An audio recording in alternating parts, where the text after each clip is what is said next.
After his first love returned to the country, my boyfriend stayed tangled up with her, even willing to help her raise her kid. After letting him go, he traveled miles to find me, begging to get back together. Please, I'm not some recycling bin. I told him, I'm stepping out for a bit, you go ahead and sleep. From hanging up the phone to Stephen throwing on his coat and shutting the door behind him, it was one seamless motion. In his haste, he even left his phone on the bed. This was the third time he was pulled out by a call that never even got fully connected. I knew deep down he was rushing to meet his first love, Gina. As darkness fell, a pair stood beneath the streetlight. The shadows of the man and woman stretched out long. From the study window, I hid in the dark, watching everything unfold below. It was the middle of the night, and the woman was still heavily made up. Her bright red lipstick shone especially bright under the streetlights. Stephen's brows were furrowed, like something serious had happened, and Gina, from the moment he walked up to her, began to cry uncontrollably. My mind was filled with images of first love rekindling after returning home. Of course, at that moment, I still believed in Stephen. What's the big deal about a first love? I'm still the one he loves most. I had to be the most important to him. No one else. But then, in the next moment, Gina threw herself into Stephen's arms with no warning, catching him off guard. I didn't expect it, and neither did Stephen. Watching him lean back to dodge, my heart calmed a little. Just push her away, and I'll pretend nothing happened. I silently prayed this in my heart, watching Stephen's every move. But he froze only for a moment. Then he placed his hand on Gina's head. In the thick of night, the two of them were nestled together. I lay in bed, heartbroken. Gina was from Stephen's childhood. She was once his favorite person. Thinking I could compare myself to her was laughable. The door creaked open. Stephen was back. I shut my eyes tightly, pretending to be asleep. Stephen gently brushed the hair from my face, bending down to kiss me. His lips barely touched mine, leaving behind a single tear, hot and heavy. He cried. I felt the tears path clearly, from my cheekbone to my nose. Why? Why did he cry? Was it for being untrue, feeling guilty towards me? Or regretting being with me, thinking I stood in the way of his happiness? I couldn't guess, I couldn't understand. I only felt that I should be the one crying now. Sorry, Stephen muttered, pressing his body to mine and holding my waist from behind. I loved him dearly, but I wanted to be his only one. I pried his hands off, tears spilling from my eyes. Why are you apologizing? I got up, looking down on the bed where Stephen lay.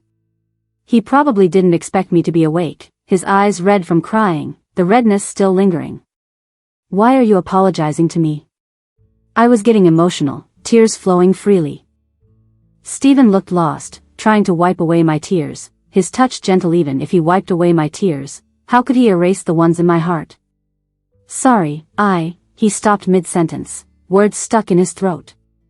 He just kept wiping away my endless tears, like a kid who did wrong but couldn't explain. Maybe there was no explaining it. Stephen, now that Gina's back, does that mean you don't want me anymore? Are you going to leave with her? I must have looked terrible, hair down and messy, face stained with tears, like a madwoman. Or a fool for crazy love gone sour. He hugged me tightly, his voice hoarse. No, I won't leave you. I don't love Gina. Believe me. I believed you too much, which got us here. Only a fool would think he didn't love Gina. If he didn't love her, why would he pursue her for years just to end up with her leaving the country? I didn't believe him, but I still gave him a chance. In our younger years, we all go through emotional turbulence. Some loves are meant to be buried in our hearts, but since that day, my trust in Stephen was deeply affected. I should have looked at it rationally but couldn't. Stephen continued to give me a goodbye kiss every time he left for work, his long-standing habit. I acted nonchalant, but my heart was in my throat. I was about to do something I'd never done before, follow Stephen.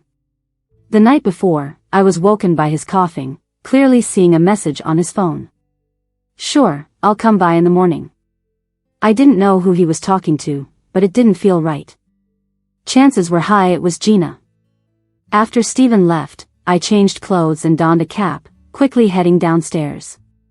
Luckily, he grabbed some breakfast, and I caught up with him. It was just a 10-minute walk from home to his office. I followed Steven to the entrance. He stopped to take a call. His expression shifted from calm to heavy. He rushed to hail a cab, not caring about anything else. Unfortunately, after he left, I didn't spot a second available cab. I could only watch him vanish in the distance, feeling defeated as I walked back home. I can't change the ending we're heading toward, even if Steven isn't doing anything wrong. I'm stuck in this cycle of doubt. What am I afraid of? If he never loved me like that, there wouldn't be these worries. He just can't let go of Gina. Temporarily. Heard about Gina once, from a friend at a gathering. Gina and Steven were childhood neighbors, growing up together. When Steven was 10, a stray match started a fire that engulfed his home. And Gina's mom died during it. I don't know why she died or what happened in between. Since then, Steven became Gina's little tagalong. Gina had a nasty burn scar on her arm. Back in school, it was always the topic of conversation. Gina, your scar is gross. Why is there hair on your scar? As a little girl, she couldn't fight back. She lost her mom and her dignity.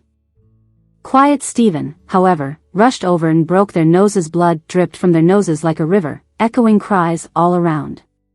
When talking about what Steven did, his friends laughed, treating it like some light-hearted gossip. I stayed quiet, but resentment grew inside me.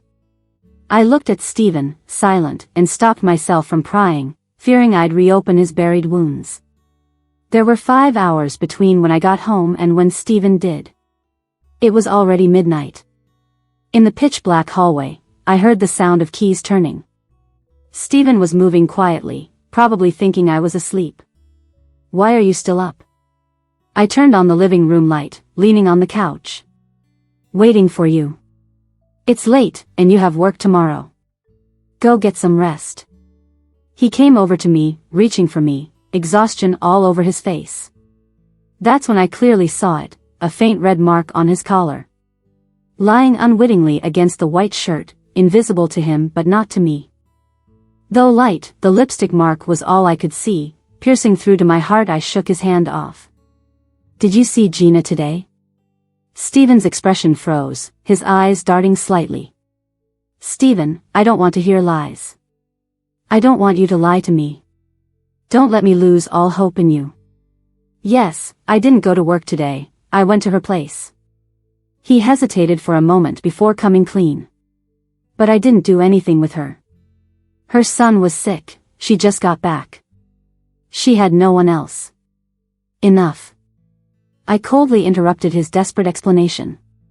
Steven, how did you turn into this? Squinting, I saw everything go blurry, my heart racing. I'm not lying to you. Can't you trust me? I really just went to help with her kid's fever. Mockingly, I said, so besides her son's sickness, you just had to kiss and hug her too, right? Nancy. Why don't you trust me? Do you know how hurtful that is? Steven's face went pale, his dark eyes glistening. How could he feel wronged? How could he question me so righteously? It felt like I was the one at fault, like I was being unreasonable, causing unwarranted drama.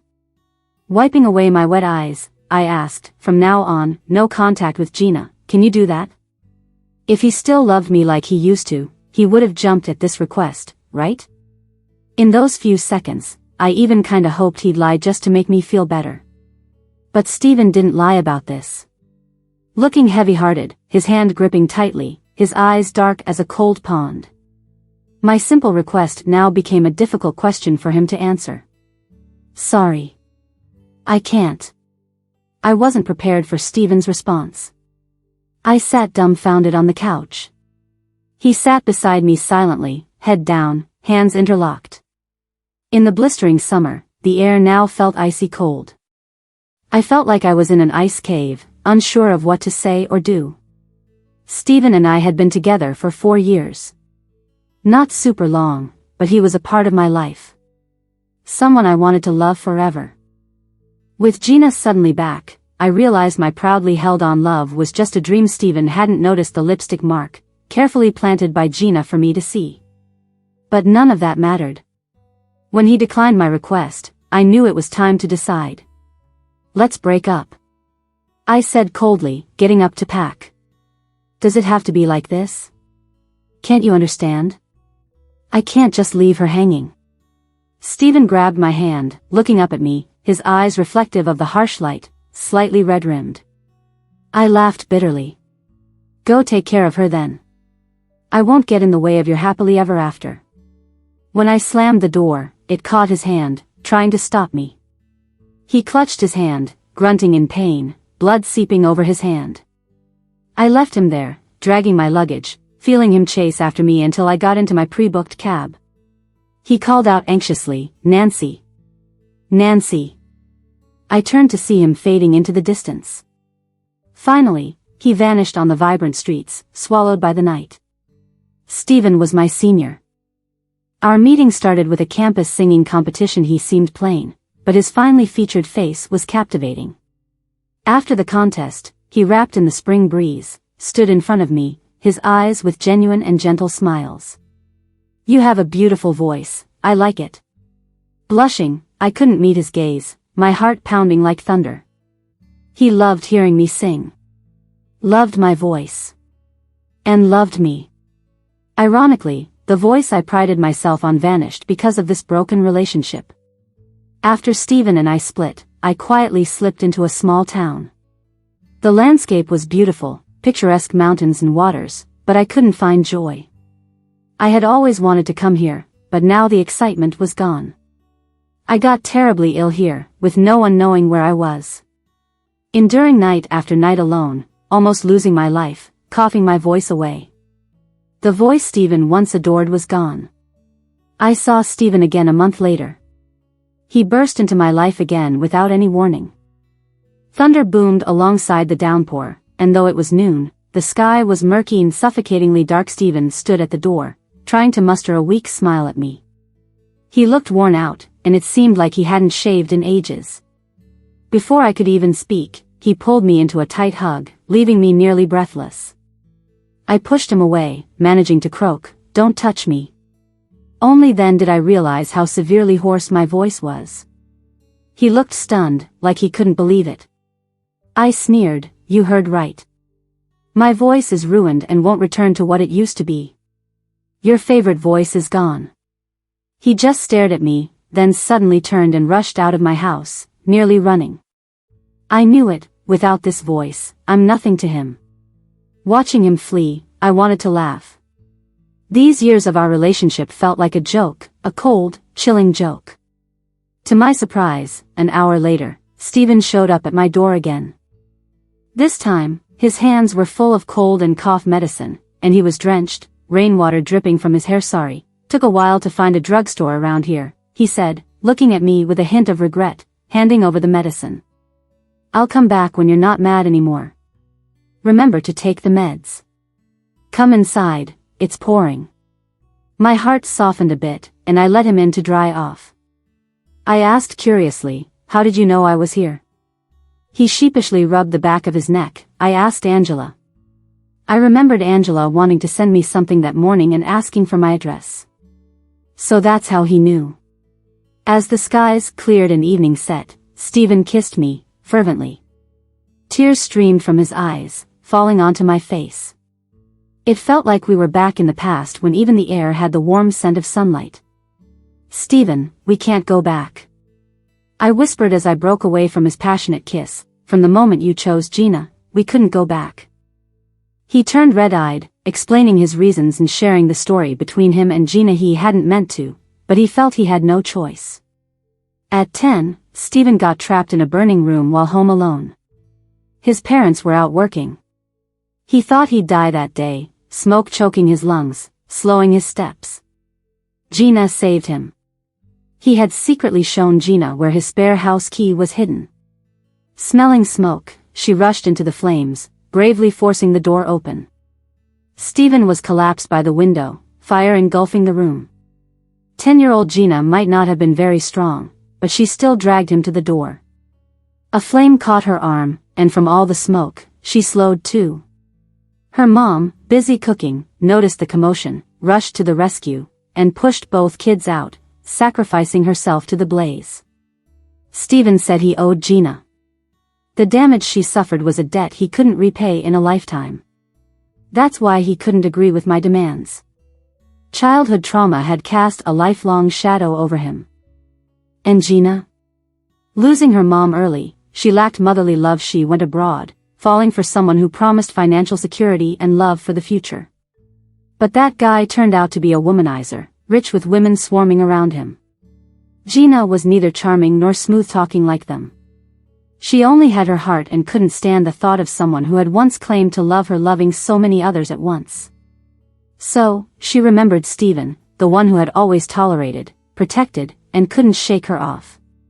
She didn't realize he'd have a girlfriend or be about to marry. So, she tried to win him back, pulling all sorts of sob stories. Showed up at our engagement party, dressed like it was hers, heavily made up.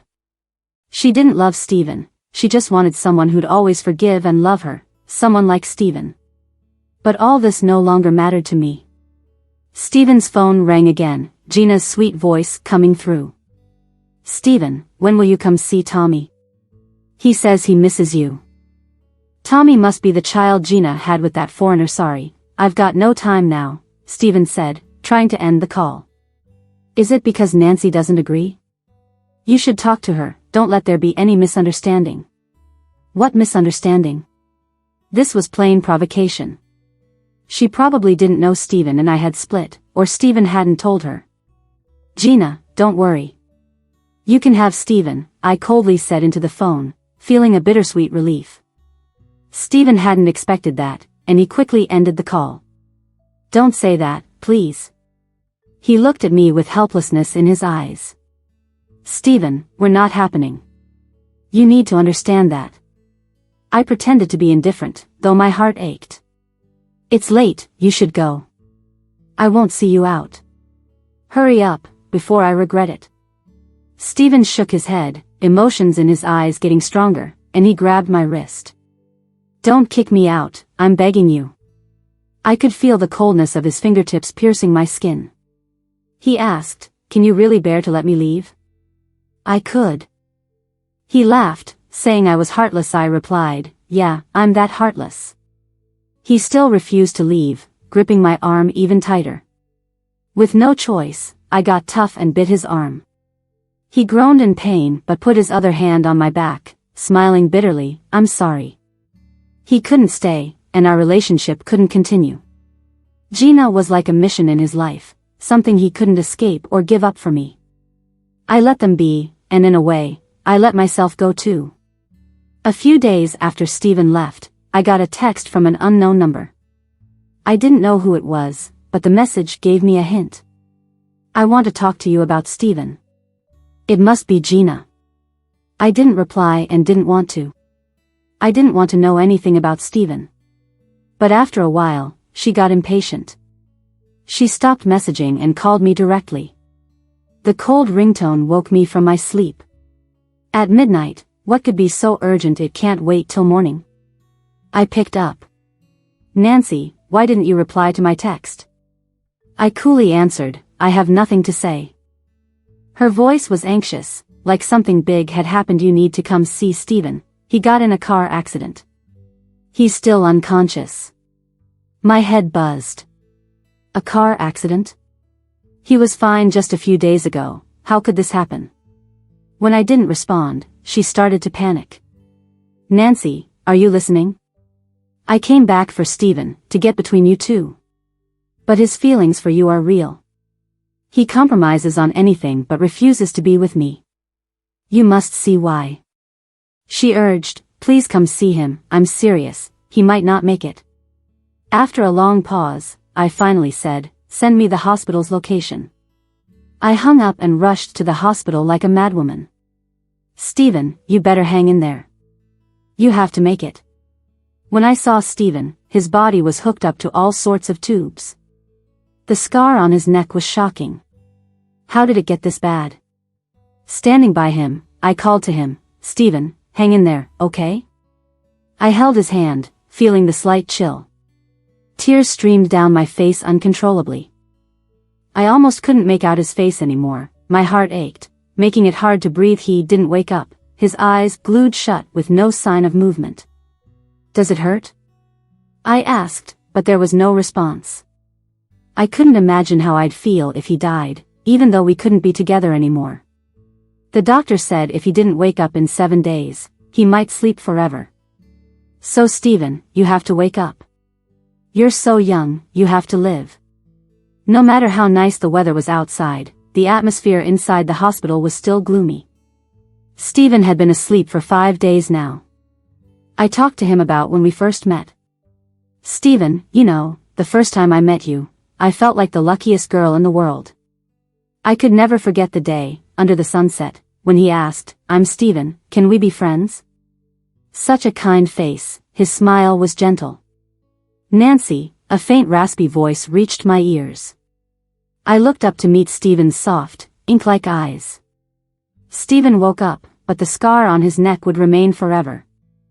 Seeing him out of danger, a weight lifted off my heart. I didn't visit during his later recovery, but before I left, Stephen wanted to talk. He could stand now, walk with me to sit at a bench by the hospital flower beds. "Nancy, have you thought it over?" His Adam's apple bobbed, his voice hoarse. "I respect your decision. I know my flaws. If you don't want to stay together, I understand." As he spoke, his voice choked up. "Please think about it carefully, okay?" I understood what he wanted to hear. But this time, I couldn't give him that answer. I nodded, pretending to let go. "Without me, you should still be okay." He heard my response, forcing a smile. After a long pause, he lowered his head, softly said, "Okay." In an instant, the wind grew harsher in my ears, and the man before me, in his solitude, stood up and walked back to the ward. Stephen left, and with him went my naive and fervent youth willing to risk everything. I did wonder why I couldn't accept Stephen again. Was it because Gina appeared, or was it because I couldn't get over his lies? Neither. Gina's presence made me realize Stephen's situation. That unerasable childhood, Stephen could never let it go. Gina was a lifeline to him. And my presence would only leave him caught in the middle. I'm not a saint. I can't stand letting my husband get too close to other women. Gina is needy. If she seeks out Stephen once, she'll do it again. There's nothing holding us back. The future is just about living a different life. After leaving Stephen, we each informed our families and parted on good terms. All the wedding receptions we had planned were cancelled. That was when my travel journey began. A year later, I found myself in beautiful Venice. The scenery is stunning, surrounded by misty mountains. I really love this place. And here, I met the most important person for the rest of my life. Meeting Ken felt like a gentle spring breeze on a mountain of blooming flowers. He calmly picked up the papers that fell from my grip. "Here you go, you're bleeding," he said, pulling a band-aid from his pocket and glancing at my arm. Only then did I feel a slight sting. "Thanks, sorry for the trouble," I replied. That's how my story with Ken began. He's not like Stephen. He doesn't shower me with sweet words or big romantic gestures. But his kindness is hidden in small details. The nights in Venice are serene. Through the window light, you can only hear the rustle of the wind in the trees. Though I had been apart from Stephen for days, I couldn't help but get caught up in my feelings. Like tonight, the moon hung round and full. The last time I took a good look at the moon was 3 years ago. Stephen stood at the window, making countless promises to me under the moonlight. I shyly bowed my head, warmth in my chest. Now, I can't recall what outfits we wore or the vows Stephen made. I just remember him standing there, his eyes full of stars. "Thinking about him?" Ken asked from the other balcony, fiddling with a cigarette. We were both travelers here and accidentally became neighbors. Our balconies were close enough to step to each other's with one big stride. He looked tired, his eyes weary. "Still up?" I crossed my arms, still staring at the moon. What kind of business needs the boss to oversee it personally? Ken paused, looked a little disappointed. A lifetime business, he said. Like you. I was stunned, turning my gaze to his face. Who compares people to business? I laughed, trying to hide my feelings. Nancy, I'm not good with words. If I say something wrong, don't mind. I understand, I said. Nancy, will you walk with me in the future? He asked, his voice heavy, and his ears visibly red. Walk where? I feigned ignorance, leaning on the railing. If you want me at your company, I'm not agreeing. He pursed his lips, looking slightly embarrassed. That's not what I meant. Well, then I misread things, I said, turning back to the moon, feigning indifference. I don't like people who beat around the bush. He lifted his eyes, smoothing his emotions. Would you be my girlfriend? I looked at him, surprised, momentarily speechless. Seeing no reply, he looked flustered. If you can't let go of him, that's fine. I can wait. He misunderstood, his hand with the cigarette trembling. I smiled, relieved, Stephen's image in my mind. But that image grew faint, like wind, easily disappearing. What once wouldn't let go now seemed trivial. Under the full moon, I gave my answer, okay, I will. After some time in Venice, it got hotter. Sitting outside an ice cream shop, enjoying a cone, waiting for Ken to finish business. Nancy? I never expected to run into Stephen here. He was holding the hand of a young boy with slightly blonde hair and blue eyes, standing at the entrance. Long time no see, Nancy. I choked in surprise, coughing hard. Auntie, don't eat so fast. No one's taking it from you, the boy said, his eyes wide open.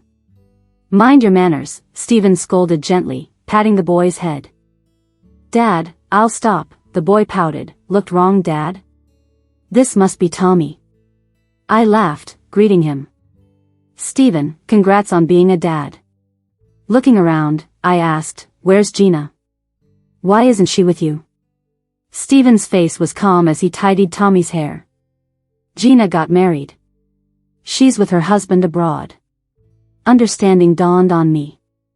Gina left the child with Stephen to find her own happiness. And Stephen became a tool to raise the kid. Though I didn't get it, I respected it. That's nice, having someone by your side. Dad, she's the aunt from your photos, Tommy exclaimed, pointing at me excitedly. Stephen quickly covered Tommy's mouth, apologizing. Old photos. I didn't get to put them away. Kids just speak their minds. It's fine, I said, unbothered. Tommy, want some ice cream? Yes. The sunset turned everything golden, the unique scent of summer in the air, calming. Stephen and I sat by the street while Tommy quietly enjoyed his ice cream. How have you been? Stephen asked, his eyes cast down, long lashes shadowed. Good. I have a boyfriend now. Life's looking up, I replied. Stephen paused, pained, then suddenly asked, Nancy, if I could give you another chance, would you still want to meet me at the singing contest? Let me think, I said, looking at the distant mountains, thoughts swirling, as if back at that singing contest. Stepping out from the spotlight, the young man slowly approached me. His face was flushed as he praised my performance for being wonderfully moving. He asked, what's your name? I replied, Nancy. With a soft smile and a twinkle in his eyes, we shared a knowing grin, and that was the last of our shared memories. I said, I hope so. Memories are precious. I just wish we can both be happy in the future. Stephen also lifted his gaze towards the mountains. But how can I be happy in the future without you? Nancy. A deep, magnetic voice came from behind. Stephen and I both turned to see Ken. With a grin, Ken ran up to me, looking like his deal had gone through. I was genuinely happy for him and waved with a smile, so excited. Did it go well? Ken nodded, smiling as he approached, but seeing Stephen, his earlier excitement vanished, and a chill settled in his eyes. I have things to discuss with him. I'll be there soon. Go wait for me in the car. Holding his hand, I gently stroked the back of it. Ken obediently nodded and left, though worry lingered on his face even as he got into the car. "Stephen, I think it's time for me to go." Facing Stephen, I gave a relieved smile. But that smile twisted his heart with pain. Stephen's eyes turned red, a vein pulsing on his forehead. "Do we really have no chance? Are you really that heartless?" Tears fell onto his hand, his words echoing away. "No chance." My answer was sharp, leaving Stephen no room for hope or emotion. Ending the conversation, I walked toward Ken's car. I saw he wasn't in the car. He was standing outside, smoking with a solemn look. Smoke swirled in the air, and I called his name, observing his lonely silhouette almost instinctively. He snuffed out the cigarette, waving his hands awkwardly in the air. Once the smoke cleared, he turned around with an awkward smile. "What's up, jealous?" I joked, as I got into the car, leaning close to Ken and breathing in his smoky scent. "Why the long face, sneaking a smoke behind my back?" He just stared at me without a word, his dark eyes filled with tenderness. The next moment, an unexpected kiss crashed into me, almost like an outburst. Fire mingled with passion. The setting sun slipped through the car, casting its glow on Ken's face as he kissed passionately. Not long after, Stephen left Venice with Tommy. But I fell in love with this place. We went our separate ways completely. I guess in this lifetime, we'll never see each other again. In this beautiful town, my exciting life is just beginning.